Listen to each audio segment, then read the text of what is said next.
ধার দেনা, loan, tax সমস্ত কিছু যার মাথার উপরে থাকে একমাত্র সেই বুঝতে পারে সে কতটা প্রেসারে রয়েছে। প্রেসার কুকারে যেমন জিনিস ফোটে, সে তার মানসিকতা সেরকম হয়ে যায়, all time pressure, all time pressure.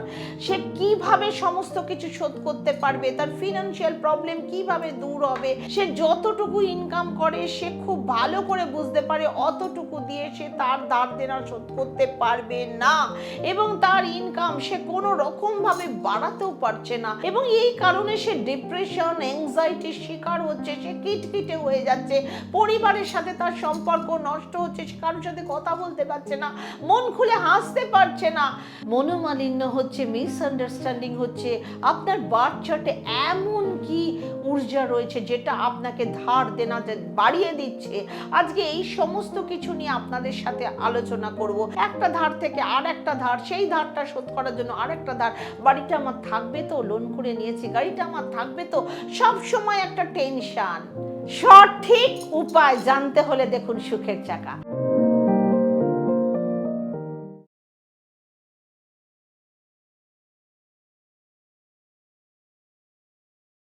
নমস্কার, আমি বলাকা ব্যানার্জি। আমার সুখের চাকায় সবাইকে স্বাগত। আপনারা যদি আপনাদের জন্মকুষ্টি বিশ্লেষণ করাতে চান তাহলে অবশ্যই ডেসক্রিপশন বক্সে দেওয়া নাম্বারের সাথে যোগাযোগ করুন। যারা অ্যাস্ট্রোলজি কোর্স শিখতে চাইছেন তারা অবিলম্বে আমাদের সুখের চাকা ইনস্টিটিউশন অফ পাম অ্যাস্ট্রো রিসার্চের সাথে যোগাযোগ করুন। ডেসক্রিপশন বক্সে দেওয়া হোয়াটসঅ্যাপ নাম্বার দেওয়া আছে, সেই নাম্বারে মেসেজ করে আপনার নাম রেজিস্টার্ড করুন। জুলাই মাস থেকে নিউ কোর্স আবার শুরু হতে চলেছে।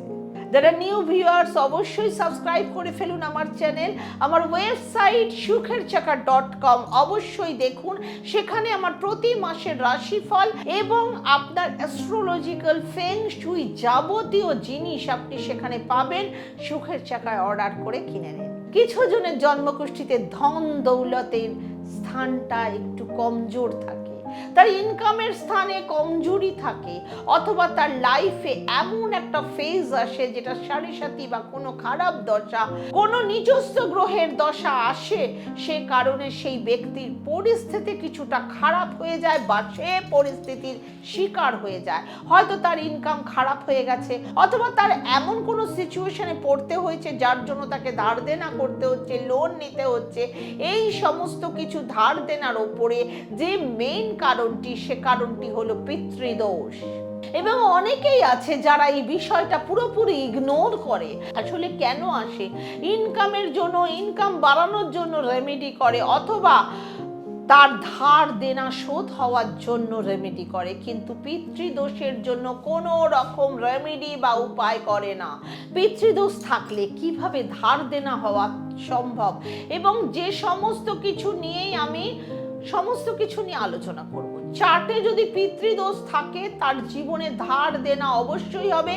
সেই ধার দেনা থেকে মুক্তি পাওয়ার জন্য অবশ্যই আপনাকেই চেষ্টা করতে হবে। আমি বলতে পারি আপনাকে বিশ্বাস করে উপায়টা করতে হবে। ধার, লোন সম্পর্ক নষ্ট করে দিচ্ছে, সে আর পারছে না, অনেকে আত্মহত্যা করে ফেলছে, এটা ঠিক না। আপনার জন্মকুষ্ঠিতে কিছু জিনিস ভিজিবল, কিছু ইনভিজিবল।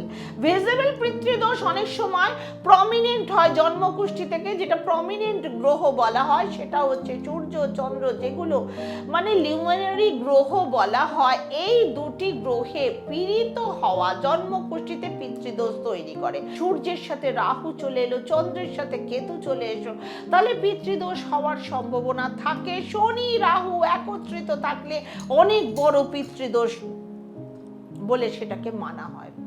এবং এই পিতৃদোষ যারা আগের জন্মে কোনো খারাপ কাজের কানেকশন নিয়ে আসে, সেক্ষেত্রে এই ধরনের মানুষের জীবনে বারবার এমন কোনো সিচুয়েশন চলে আসে যে কারণে তাদের ধার দেনার মধ্যে জড়িয়ে পড়তে হয়।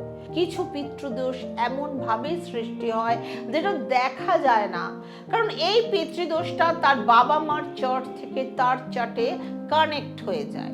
পিতৃদোষের কারণে কোনো ব্যক্তি জীবনে যে ধার দেনা, লোন শোধের সমস্যা আসে, সেই সমস্যার সিমটম কিভাবে আসে? সব থেকে প্রথম সিমটম হচ্ছে হঠাৎ করে তার কাজে, তার ব্যবসায়, তার বিজনেসে প্রচুর পরিমাণে লস দেখা যায় এবং সেই কারণে ধার দেনার সাথে জড়িত হয়ে পড়ে।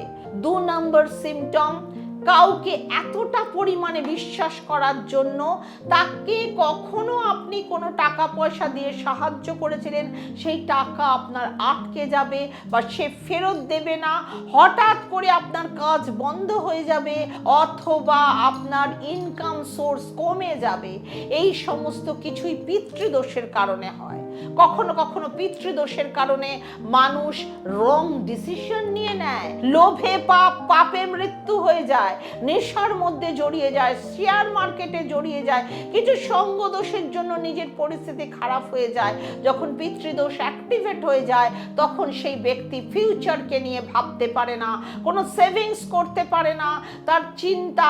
তারা চিন্তা করে আজকের দিন কিছু করে কাটিয়ে দিতে পারলেই ভালো হয় এবং এই সময়টাকে রিলিজ করার জন্য তারা এদিক ওদিক থেকে টাকা পয়সা ধার করে বসে, কিন্তু সে নিজেই জানে না যে এই টাকা পয়সা কিভাবে শোধ করবে।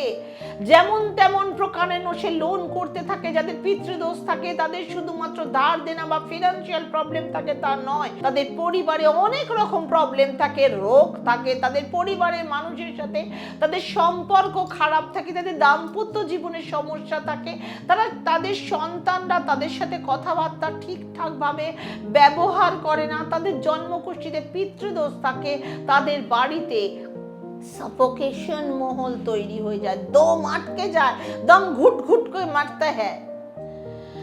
মানুষ সমস্যার সমাধান খোঁজে রিলিফ পাওয়ার জন্য। এই ধরনের লোকজন কারোর পরামর্শও নিতে পারে না, তার মধ্যে অতটা পেশেন্স থাকে না। এই ধরনের মানুষরা শুধু তাদের জীবনেই নয়, তাদের ছেলে মেয়েদের জীবনেও কিছুটা সমস্যা ক্রিয়েট করে। এই সমস্ত মানুষরা তাদের প্রপার্টি, গাড়ি বাড়ি সমস্ত কিছু বন্ধক রেখে দেয়, সোনা দানা সব বন্ধক দেয়, সমস্ত জিনিস বিক্রি করে দিতে দুবারও ভাবে না। সেক্ষেত্রে আপনার ধার দেনা শোধ করার জন্য সব থেকে জরুরি হচ্ছে আপনার ইনকাম যাতে বেড়ে যায়, আপনার ফিনান্সিয়াল গ্রোথ বাড়ানো। এবং যার জন্মকুষ্ঠিতে পিতৃদোষ থাকে তারা কখনো তাদের ইনকাম বাড়ানোর উপায় বার করতে পারে না, তাদের ব্রেনে আসেই না। ফিনান্সিয়াল প্রবলেম দূর করার চেষ্টাও করে না। তারা ভাবে না যে তাদের কাজের সাথে আরো কিছু অ্যাড করলে তাদের ফাইনালি প্রবলেম দূর হবে বা তাদের ইনকাম বাড়বে। তাদের কাজে কোনো রকম চেঞ্জ আনার চেষ্টা করে না, তারা তাদের সঠিক রাস্তা বেছে নিতে পারে না কোন রাস্তায় গেলে তাদের প্রবলেম দূর হবে, ফিনান্সিয়াল গ্রোথ বাড়বে, ইনকাম বাড়বে, সেই সমস্ত কিছুকে তারা গুরুত্ব দেয় না। তারা শুধুমাত্র এটাই ভাবে যে আজকের দিনটা তারা কিভাবে কাটাবে। তারা যে কোনো মোমেন্টটাকে রিল্যাক্সেশনে কাটাতে চায়, তারা কালকের দিন ভাবতে পারে না।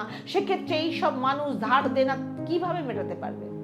এইসব মানুষের সাথে কিভাবে সেই সমস্ত লোকের পরিচয় হবে বা অ্যাটাচমেন্ট হবে যাদের সাহায্যে এরা এদের ফিনান্সিয়াল প্রবলেম দূর করতে পারবে, ধার দেনা থেকে মুক্তি পাবে। সেক্ষেত্রে আজকে আমি 6টা উপায় শেয়ার করব। যদি আপনারা এই উপায়গুলো করেন তাহলে সমস্ত পরিস্থিতিতে আপনাদের ধার দেনা শোধ হয়ে যাবে, আপনাদের ফিনান্সিয়াল প্রবলেম দূর হবে, আপনাদের বাড়ি গাড়ির সমস্যা দূর হবে, আপনাদের ইনকামের রাস্তাও খুলে যাবে, ভালো মানুষদের সাথে পরিচয় হবে যাদের হাত ধরে আপনি আপনার ফিনান্সিয়াল গ্রোথ বাড়াতে পারেন, আপনার ইনকামের রাস্তা খুলে যেতে পারে, আপনি লোন মুক্ত হতে পারেন। প্রথম উপায় হচ্ছে কোনো একটা পূর্ণিমার দিন পুরো চাঁদ দেখে ভগবান শঙ্করের বা মহাদেবের পূজা অর্চনা উপোস করুন। 11 মালা ওং নমঃ শিবায় জপ করতে হবে। এই উপায়টিতে আপনারা ভগবান শঙ্করের কৃপা লাভ করবেন। আপনার ধার দেনা শোধ করার জন্য ভগবান শিব নিজেই আপনাকে সাহায্য করার চেষ্টা করবে। প্রত্যেক পূর্ণিমায় এই উপায়টি করবার জন্য আপনার যদি কোনো শারীরিক সমস্যা থাকে সেই সমস্যাও দূর হবে। পূর্ণিমায় চাঁদের সামনে বসে আপনাকে করতে হবে। 2 নাম্বার উপায় হচ্ছে পূর্ণিমার পরে যে অমাবস্যার দিন আসে তখন আপনাকে ভগবান মহাদেবের বা শিব মন্দিরে ঘিয়ের প্রদীপ জ্বালিয়ে আসতে হবে, শিবের সামনে সেটা অর্পণ করতে হবে, আপনার কর্মের জন্য প্রার্থনা করতে হবে, আপনার মনস্কামনা জানাতে হবে। প্রত্যেক অমাবস্যার দিন রাত্রিবেলা এই উপায়টা অবশ্যই করবেন। যদি আপনার ধার দেনা শোধ হয়ে যায়, আপনার শারীরিক সমস্যা দূর হয়, তাহলেও আপনি এই উপায়টা কন্টিনিউ করতে থাকবেন এবং জীবনে আপনার অথবা আপনার নেক্সট জেনারেশনের পিতৃদোষ খণ্ডিত হয়ে যাবে। 3 নাম্বার উপায় হচ্ছে জলের মধ্যে কোনো লাল ফুল একটু সিঁদুর দিয়ে প্রত্যেক দিন বা একটু লাল চন্দন দিয়ে সূর্যকে অর্ঘ্য দিন। এই উপায়টা খুব জবরদস্ত উপায়। এই উপায় করে পিতৃদোষের সমস্ত সমস্যাকে দূরীভূত করা যায়।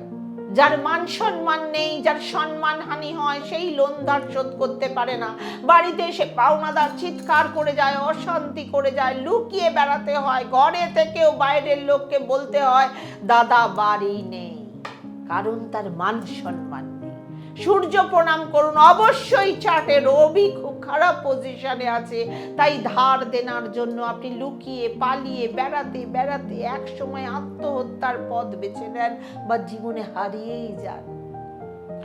4 নম্বর উপায় হলো মাসে একবার গম এবং দুধের মধ্যে গম ভিজিয়ে সেই গম নদীতে বা পুকুরে ভাসিয়ে দেবেন, অথবা যারা নদীতে বা পুকুরে বিসর্জন করতে পারবেন না তারা আগের দিন রাত্রে গম ভিজিয়ে রেখে পরের দিন সকালবেলা সেই গমটি পাখিদেরকে খাওয়াতে পারেন।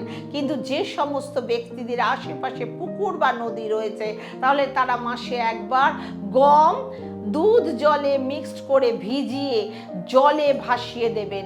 এটা একটা খুব জবরদস্ত ভালো উপায়, মাছেদের খাদ্য, এবং এতে আপনার পিতৃদোষ অনেক অংশে কমবে। 5 নম্বর উপায় হচ্ছে পিতৃদোষের আরো একটা ভালো উপায়, কোনো মকর সংক্রান্তির দিনে কোনো গরিব মানুষদের, কোনো রাস্তায় থাকা মানুষদের ভোজন করাবেন। আপনার যেমন সামর্থ্য ততটুকু দিতে পারেন। যদি আপনি বেশি দিতে পারেন তাহলে বেশি ভোজন দেবেন, আপনি 1 প্যাকেট বিস্কুটও দিতে পারেন তাহলেও চলবে। এটি আপনার সামর্থ্যের ওপর শুধু নির্ভর করছে। আপনি আপনার পূর্বপুরুষের নামে গরিব মানুষদেরকে খাওয়াবেন, জল বিস্কুট এসব দান করবেন। এটি একটা পিতৃপুরুষকে শান্ত করার খুব সহজ সরল উপায়। 6 নম্বর উপায় হলো 3টে পদ্ধতি রয়েছে। প্রথম পদ্ধতি হলো রাস্তার কুকুর গরু বাছুর তাদের খাবার খাওয়াবেন। দ্বিতীয় পদ্ধতি হলো আমরা যেমন নবরাত্রিতে বাড়িতে ঘর স্থাপন করি ঠিক সেই রকম একটা মাটির পাত্র নিয়ে তাতে আপনি কোরিয়েন্ডার মানে ধনে বীজ, আপনি ধনিয়ার বীজ ভিজিয়ে রেখে মাটির মধ্যে ছড়িয়ে দেবেন এবং তার থেকে যখন গাছ বেরোবে, ছোট ছোট চারা গাছ বেরোবে, সেগুলো তুলে আপনি গাছগুলো যখন একটু বড় হবে সেগুলো কোনো গরুকে খাওয়াতে পারেন, বা সেগুলো থেকে আপনার যে চারা গাছ বেরোলো সেগুলো আপনি ব্যবহারও করতে পারেন। 3 নাম্বার উপায় হলো, এই উপায়টা শুনলে আপনাদের একটু আজব লাগতে পারে, কিন্তু পিতৃদোষ হচ্ছে পিতা আপনার উপর অসন্তুষ্ট, বা পিতা পূর্বপুরুষ কোনো এমন খারাপ কাজ করে গেছে, পাপ কাজ করে গেছে যে ট্র্যাডিশন অনুযায়ী আপনি সেটা, যেমন আপনি পিতার সম্পত্তি পেয়েছেন ঠিক সেম ভাবে তার দোষেরও শিকার আপনি। আপনার ফ্যামিলিতে পূর্বপুরুষ যারা রয়েছেন তাদের সবার নামে একটা জায়গায় বা একটা খাতায় মধ্যে লিখে রাখুন সবার নাম, জেনারেশনের নাম, এবং সবার নামে আপনি একটি জায়গা মানে সুন্দর করে ডকুমেন্টেশন করে রাখুন। কোনো একটা অমাবস্যার রাতে তাদের একজনের নাম বলে তাদের শান্তি কামনা করবেন, তাদের সদ্গতির প্রার্থনা করবেন, এবং আপনার ফ্যামিলির যারা ট্র্যাডিশনে যারা রয়েছে সেই সব ট্র্যাডিশন ফলো করার চেষ্টা করবেন। আপনি সর্ষের তেলের প্রদীপে কালো তিল দিয়ে বটবৃক্ষের নিচে জ্বালাবেন, অমাবস্যার রাতে জ্বালিয়ে প্রার্থনা করুন।